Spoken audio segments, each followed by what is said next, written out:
These two guys have Minnesota sports flowing in their veins. Mackey and Judd on Score North and ScoreNorth.com. They knew we needed a 3, and we moved it. We got a pretty clean look. Jordan closed them out pretty well. And I was on the verge of calling a timeout there, but I also, generally like to let those plays unfold. Looking back, of course, maybe we call a timeout. We call a timeout. We're up 3. Maybe they foul. They have a chance to foul. I thought we got a good look. Looks, I don't know what the word is. Exasperated, a little depressed, a little strung out, a little Finchy. That was weird. I was reading his post-game comments, too, in today's Star Tribune story. I don't understand where his head is at. I'm not lying. Like, he was making comments about, like, he's trying to remain positive, but, like, how do you remain positive when you've lost to the Wizards, the Hornets, and, like, Golden State last night, but it wasn't Golden State? They were, and you could argue the Timberwolves weren't the Timberwolves because Gobert was out and they had Cat's been out, but they were supposed to go 3-0 these last 3 games. If you were to say, okay, all right, here we go. They're starting to pick up some momentum. They have a chance to go 3 games above 500 for the first time. Home game against the Wizards on 3 days rest, and they'll have a 20-point lead in the first quarter. Yeah. They lose that game. Then they get a week off. They get 8 days off with the All-Star break. Now, Ant didn't get an All-Star break, and this is where he's in a tough spot. We'll get to statements here, too. I have a statement on that. It's like he just told the world that you got to play. I don't care if you're 70%, 80%. There's kids watching these games with their parents, and he looks like he needs a couple games off. But and then the Warriors last night. Here's my first statement for you guys on a Mackey and Judd Statements Monday. The Wolves might be screwed. These last 3 games, you were supposed to build cushion. That's the story of the franchise, Phil. Yeah, well, that's if you want to title. go macro perspective, the Wolves have been screwed for 20 years. But let's grant them, because they are the Wolves, and so they probably weren't going to go 3-0 in those games. But even if they go 2-1, that gets them to 33-30, so a little bit of cushion. You're right in there for like the 6th seed. They only have now going forward, so they play what's the record? 31. They play like 20 more games, 19 more games. 1, 2, 3, 4, 5, 6. Only 7 home games, 12 road games. They're under 500 now, clinging to the 10 seed. They play at Clippers, at Lakers, who are now a beast. They just came back down 27 to beat the Mavericks yesterday. At the Sacramento Kings, highest scoring team in the NBA. Then home on TNT against the Philadelphia 76ers. Those are your next 4 games. You're going to be an underdog in every one of those 4 games. And then after that, so you get Brooklyn at home, the Hawks, whatever. You have to play Boston. You still have to play another game at Golden State, another game at Sacramento, another game at Phoenix, another game against the Lakers. Damian Lillard just dropped 71 points last night. You're going to play Portland again. This is no longer about can they avoid the play-in. This is about can they make the play-in the next month or so. Yeah, they're. Do you remember when the season started? And I think you and Doogie, especially on the show, looked at the schedule, and you're like, oh, okay, here's the great part. It's an easy start. So like you can get off to a really good start, and then the backside is, or back end is tough. And I remember those conversations, and that's like when they started to lose a lot early on. It's like, this is going to be a problem. I think Dukes flat out said that. And now it's come to pass. But the last 3 games to me, in fact, I'll just make the next statement. Okay, hold on. Let me hit the... Okay. Yeah, that's what I'm waiting for. Okay, sorry. You're a little clunky out of the gate here. I'm not gonna lie. You are a little clunky. Your tempo is throwing me muting off. your mic. You're coming off muted. You're in. I got to come off. Out. I got to come off of it. Well, I was before when I... Here's my statement. Forget it. Here's my statement. It's time for a change. Chris Finch is not the guy. Wow. Oh, wow. Okay. Chris Finch is not the guy. I don't think it's in season because I don't know that makes a lot of sense. but there is a level of inconsistency in this team. There is a level of maddening defeats where Finch just openly gets up there and says, our effort really wasn't there tonight. And look, he might be an offensive genius, but a head coach is more than that. A head coach also has to know how to push buttons. And it's apparent to me that Chris Finch doesn't know how to push buttons. And I think I've seen enough at this point for a team that was supposed to be not a get in the play-in team, but a team that was and made a trade to be a top 8 team. And at every turn, it seems like just when they're about to prosper, 500, okay, here we go, they fall back. And like last night, Finch again had no answers. It's like he's the exasperated high school basketball coach who doesn't really know what to do at this point. And it's just, to me, like this is not a team that should be anywhere near, and I know that guys have been out, but you can always make excuses. This is not a team that should be anywhere near where they're at as far as growth goes. So I think I've seen enough at this point. Through the twists and turns of this season, I haven't seen enough from Finch to say this is a guy that can lead a team. It's so interesting.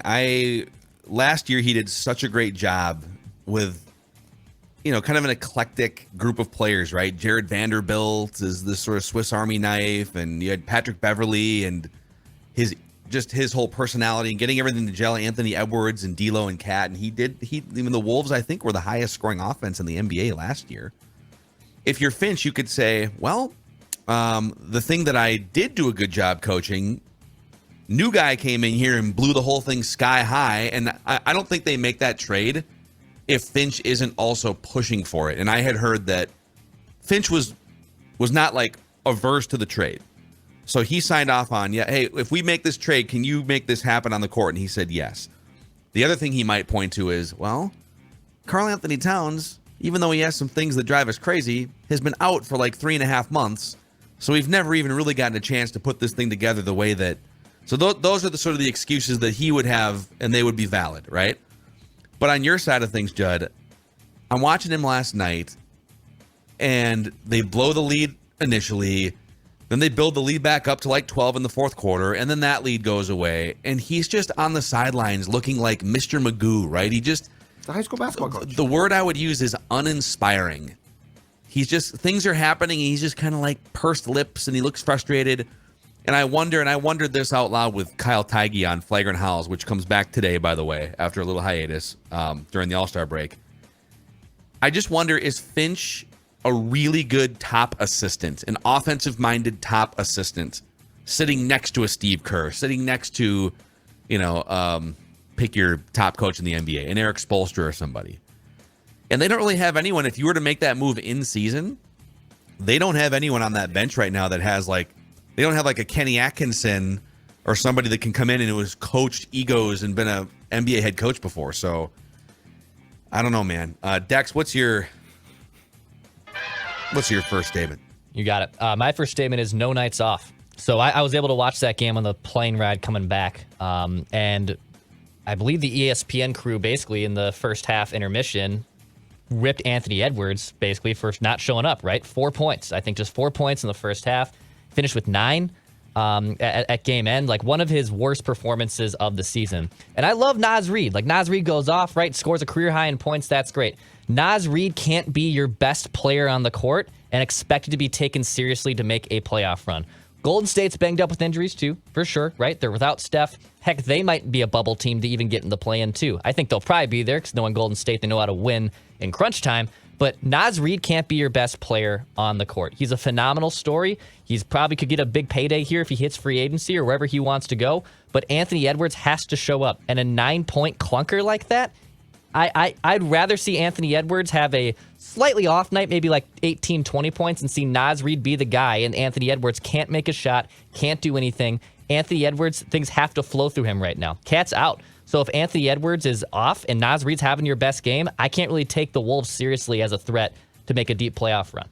That's the thing. Like, we talk about Finch and whatever, but last night, to Declan's point and to the ESPN broadcast, Anthony Edwards would deserve probably the largest slice of the pie chart of blame for last night. 5 of 19, low energy. Maybe a load management game off wouldn't be the worst thing in the world for him. But now he's kind of, and I agree with everything he said during the All-Star break, which is load management has gotten out of control. It bothers me that players don't play. But if your gas tank is on empty and you can't even get out there and be competitive and move around, then what are we doing here? I mean, he actively shipwrecked them last night. So he, in a great season for him and a big step forward season last night, and even that Hornets game, it's like those are games that you have to have, and he just has to go and score 40 points and play lockdown defense. And maybe he's just not there. He's 21 years old. At some point, maybe he'll be able to do that on a night where he doesn't have any gas in the tank. But it was a problem. Okay, here's my next statement, and it kind of goes to what Judd was saying. The Wolves have 2 potential in-season chess moves they can make. Aside from just like getting better with chemistry and Mike Conley and stuff. The first chess move is firing Chris Finch. They could fire Chris Finch in season. I don't know that would solve everything. I don't even know who would take over. Is it Pablo Prigioni, who coached a year in Europe, but he's the guy that could probably connect the best with players on that level because he was at least playing in the NBA like 6 years ago. You could if you decided, hey, we're not going to bring Chris Finch back anyways. We need something to jump start this thing so we don't miss the play-in. You could make that move. But the other in-season chess move, whenever it happens, if it does, is that Karl Anthony Towns finally comes back from the longest calf strain in NBA history, apparently. It's been like 3.5 months. Yeah, and the clock is now ticking on the entire season. It's not, his return is not imminent, according to John Krasinski. But then it's like, okay, he comes back, and now you're trying to work the chemistry with Mike Conley and the new Anthony Edwards, sort of alpha Anthony Edwards that has emerged in Cat's absence. You're going to need a few weeks just to get the chemistry down while you play the Celtics and the Lakers and all these other teams. But those are the big chess moves that they could make. Cat coming back and say goodbye to Chris Finch. All right, let's for a second, though. So I think there's 18 games left. Is that correct? In the regular season? Let's talk about Cat's return. Do we really think that a guy who has been out since November and a guy who was, trying to find his way before he left, like that still was not completely smooth. How much can he do? Like, I don't think he's going to step back in. I don't think it's realistic to think he's going to step back in as the guy who was a third All-NBA team pick last year. Well, they need someone when Anthony Edwards is out. They need someone who can make a shot. Yeah. And who can get to the free throw line. But how long? But my point is, how long is it going to take just to get him back in the flow of being comfortable and actually playing substantial time? Like, this is going to take when he gets back, the ramp up is going to be significant. Yeah, you're not. I guess. Are you saying that they're not going to put him out there for like 38 minutes? Yeah. And I'm saying he's going to be rusty as hell. So like I feel like we're talking about him still like he's going to come back as a guy who last season was a All NBA third team, which is awesome. And I don't think that he's going to. I think that's going to take time. I mean, best case, he'll probably be, if he comes back anytime soon, he might be firing near all cylinders by the last handful of games of the season. Best case. And we don't know what the timeline is. They've been so mysterious about it. He was wearing a walking boot still a few weeks ago. Yeah, I think they're worried. I think the Durant thing, rightfully so, scared him. If he comes back a second too soon and that Achilles pops, see you later. Yeah, and that's see you later for trade value. It's see you later for next season. That's the hidden part of the discussion, I think, that we can't ignore. You cannot have a man who you want to trade potentially, and we don't know. There's a very good chance that they will explore trying to trade him, pop his Achilles tendon. Yeah, well, that's the thing. It's like there's the short-term conversation about how do you fix this and just get it into the playoffs, because I still think there's a win to be had if you can just fight in a first-round playoff series again and kind of, okay, well, that was a weird season, but back-to-back playoff seasons and sort of regroup in the offseason. Missing the play-in would be such an embarrassing black eye among the 50 black eyes this organization has already had. Yes. Like, to not make the play-in, which I think at this point is likely. I think unless Cat comes back and he's incredible, losing those last 3 games has derailed your season. Unless you can pull out wins against, if you can go win in LA a couple times or something, like you're going to have to beat really good teams. And they have, like they have shown the ability to, but they also gambled too, real quick, we get to Judd's statement, but when they traded D'Lo, and it was the right trade because he wasn't going to resign, they needed to maintain the salary slot, get some value. I still think Mike Conley stirs the drink better than D'Lo, and people act like, well, now look what happened after D'Lo. I mean, they were playing mediocre basketball with or without D'Lo, but D'Lo was playing some of the best basketball we've seen, so it was a hard pill to swallow. But they gambled on, all right, Mike Conley's not going to come in and be D'Lo in terms of scoring, but he's going to facilitate between Ant, Cat, and Gobert. And I think they were gambling that the gap between when they traded D'Lo and when Cat came back wasn't going to be that long. And now we just sort of have to wait. Can they ride this out until they get, a second scorer back in the mix? And it's tough. All right, my statement is this. Enough with the lip service. We played the Finch quote, but you know what I'm just sick and tired of? I'm sick and tired of hearing from everybody with the Wolves acting like we are still in the month of November. I give you post-game after a loss to Charlotte, just an absolutely embarrassment, inexcusable loss at home. Rudy Gobert, part of his quote. We have to decide who we want to be. We have to raise our urgency, our focus. Dude, it's almost March. You are a veteran. You were brought in here to be a huge part of a team that was expected to be a playoff team, not a play-in team. You and your teammates were expected by many to win 50 games. And we're in March now. And this is where my frustration lies. Anything that anyone could say to defend the Wolves is undone by this. Their ineptitude has been a season-long problem. So the last 3 games are embarrassing. But the reality is, when you had a real opportunity to set yourself up against what should have been inferior competition early in the season, you failed. Well, Cat's been out. Well, when Cat was playing before he went out against Washington, guess what? You weren't exactly playing great. Well, they traded D'Lo. All right, D'Lo, I'll give him this, was shooting pretty damn well at times. But he also submarined games, and he also was a negative. And the goal was never to have to make a decision on trading him, because the hope was he'd be playing so well along with his teammates that this team right now would be in great shape. But honest to God, for Rudy Gobert, a veteran, to come out and this quote, we have to decide who we want to be in almost March after you lost to Charlotte. You know who you are. You are a miserable failure. I want to know, like, there's been all this cryptic sort of cloaked language coming out from these post-game press conferences, going back to the loss to Detroit on New Year's Eve, and Naz Reid comes out and says, well, we know what the problem is, but I know what the problem is, but I'm not going to talk about it with you guys. And Rudy coming out constantly and talking about, we need to this, we need to that. And Anthony Edwards, we need to this, we need to that. Conley and Austin Rivers, like, who's the we? Who isn't playing? And you can see it sometimes by just watching games. The energy levels are weird.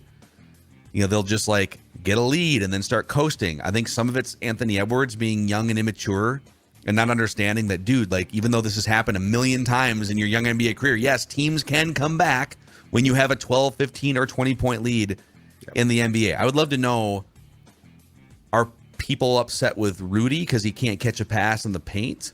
Are people upset with the coaching staff for not making adjustments? A name that we inexplicably have not mentioned in the 20 minutes of this Mackey and Judd episode so far, Tim Connelly. In fact, I'm just going to cut in line real quick because Go for it. My statement is sort of a question. It's what would this team look like if instead of making the Gobert trade, they had Naz Reid, who you saw last night, Jared Vanderbilt, who's been incredible for both the Lakers and the Jazz again this year, doing the same Jared Vanderbilt things he's been. Timberwolves West. And Walker Kessler, who's been legitimately one of the best big men, traditional big men in the NBA when it comes to rim protection, scoring in the paint. I mean, if your big man stable was Naz Reid behind Karl Anthony Towns, and then rookie contract Walker Kessler, and then Jared Vanderbilt, he's going to get paid. But and you didn't have to give up all those assets. Like, hey, I'll admit it. I still want to see this thing play out more. I want to see. I'd like to see it play out down the stretch. I'd like to see guys be healthy and Cat come back. But like, the Walker Kessler piece of this thing alone makes it really, really, really bad, right? Because the things you were looking for from Gobert, you could have had with the guy that you drafted for $35 or $40 million less money. Oh, absolutely. Yes. And I think if they miss the play-in, which Phil, as you said now, I don't know that I would call it likely, but it's extremely possible. There has to be a fall guy, right? And it's not going to be Connelly. He makes too much. He's signed, I think, fairly long-term, right? So I think it has to be Finch. But somebody has to take the fall. The Connelly thing, I said Connelly. Connelly. We should enunciate it because there's Conley and there's Connelly. The Connelly thing is so bizarre because the entire league raved about him. The Denver Nuggets staff raved about him. Not in we don't really like that guy. He's a nice guy. But people were saying, people that covered the Nuggets and people with the Nuggets were saying what a just gut-wrenching blow it was to lose him from their front office. How does he just come in? That's where I'm having a hard time computing. Like these people that are like, he's an idiot. He needs to be fired. It's like, he's not an idiot. He helped build a great team in Denver, DNA that has a chance to win a championship this year. And he ain't getting fired, I'll tell you that. But what happened? Why did he come in? He didn't have to make that trade. That's the crazy thing. They could have just ran it forward, bring in Walker Kessler, see if that guy can play. Question? Glenn Taylor, who's still trying to figure out who the hell Tim is. Yes. God. Who are you again? Why did we hire you? Oh my God. Dudes, I just I don't know. It's so hard to just say, well, they just hired another David Kahn. They didn't. David Kahn had no resume as a credible NBA front office leader. Tim Connelly absolutely has a credible LinkedIn profile. And to your point about whether it's likely or not, here's the problem, all right? In terms of teams that are like the Nuggets, the Grizzlies, they're locks, they're in. The Kings at this point are 10 games above 500. The Kings are a lock. The Suns with Kevin Durant, they're a lock. They're in. The Clippers have a little bit of a weird vibe, but Kawhi Leonard is playing a lot of minutes now. The Russell Westbrook thing could throw things off, but I don't see the Clippers falling from 3 games above 500 to completely out of the play-in picture. I'm going to give them credit. The Mavericks have enough with Kyrie. They have enough offense with Kyrie and Luka. Do you think the Warriors are going to fall out of it? Steph's going to come back at some point. The Warriors aren't going to fall out of the play-in. That schedule, though, that you read is enough for me to buy it. Yeah. The Lakers are going to emerge back in now that they've won 3 games in a row. The Pelicans are feisty. They've lost 3 in a row, too. But you're basically saying you're tied with the Pelicans and a half game back of the Jazz, and you're trying to hold off the Thunder, the Lakers, and the Blazers. I would not bet a mortgage that's going to happen at this point. It's like the Thunder they play hard. They have pride. They might be immature, but they have probably the best player across both the Wolves and the Thunder rosters in Gilgeous-Alexander. So interesting, man. All right, Declan, you got any more? Yeah, I got one more. Just one quick one here. Just close things out. Our buddy Alan Horton, friend of the show, tweeted these facts out. So the Wolves have lost in the last 3 games. They've all been clutch time losses. And in 11 clutch time minutes over those 3 games, the Wolves have been outscored 38-17, out-rebounded 13-6, and opponents are hitting 6 of 8 from 3, 6 of 7 of their free throws, 13 of 18 from the floor. They have no close-out gene. Offensively, defensively, teams in the last 3 minutes have just been gassing the Timberwolves. And I feel like we've been having this conversation with closing things out for a long time, right? There was the epic loss under Tibbs 6-7 years ago where they were up 10 with 2 minutes to go to the Bulls, and they just completely collapsed. Close out these games. And it's difficult. It's obviously just not, you're not just going to be always waltzing into a win. But when you're up by 10 with 6 minutes to go, which is, I believe, that was the Wolves figure last night, and then the Warriors just went on a complete run over the last 5 minutes, you got to close games out, dude. Close them out. Yeah, and some of it's at this point, like right now, some of it's personnel because you only have like one true scorer that's out there, Anthony Edwards, because you traded D'Lo. Cat's not back yet, but some of it's got to be coaching, right? They just have teams are running circles around them when they have leads. They're just offensively, defensively, they're just kind of a mess. How do you come out on Friday night against the Charlotte Hornets at home and be as flat as that team was too? Like they act like they're good. Like they come out like, well, we're just gonna throw the basketball on the floor and beat. You have proven time and time again, like as Dane Moore tweeted last weekend, the amount of games this team has lost to just not a great team, just inferior opponents, is such an indictment.